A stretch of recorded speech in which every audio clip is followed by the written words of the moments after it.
I'm Girish Ganesan, and my proposal is titled Social Distancing in the Subway, Multi-Agent Simulation of Public Transportation Regulations. COVID-19 has severely disrupted many industries and services. What makes public transportation an area of extreme concern?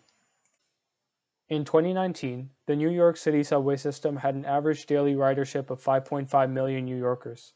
Today's ridership hovers around 1.7 million. Recent progress in vaccine development begs two questions. How can public transportation agencies begin to resume their functions in larger capacity safely? What guidelines should they adopt to minimize the spread of infection?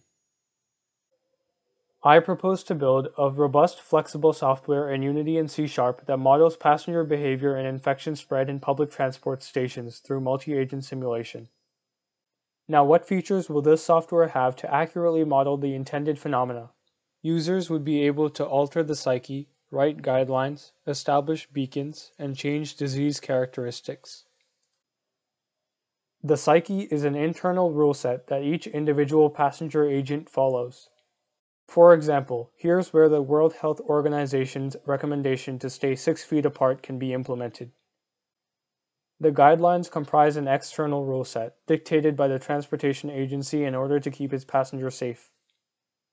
This is where different regulations can be experimented with, and agencies can strike a balance between precaution and efficiency. The beacons are time-based triggers that attract a portion of the passenger agents to a certain location. This emulates the arrival and departure of trains and is where the effectiveness of the psyche and the guidelines are really put to the test.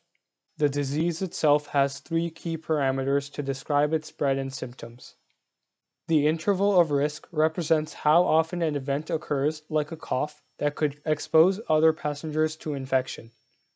The radius of transmission is a physical distance, and the infection visibility represents how likely other passengers are to notice an infected patient.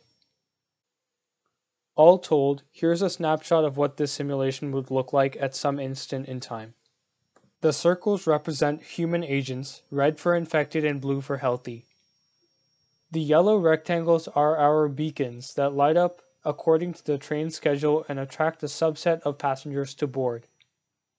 This project has unlimited opportunities to increase its functionality in the future.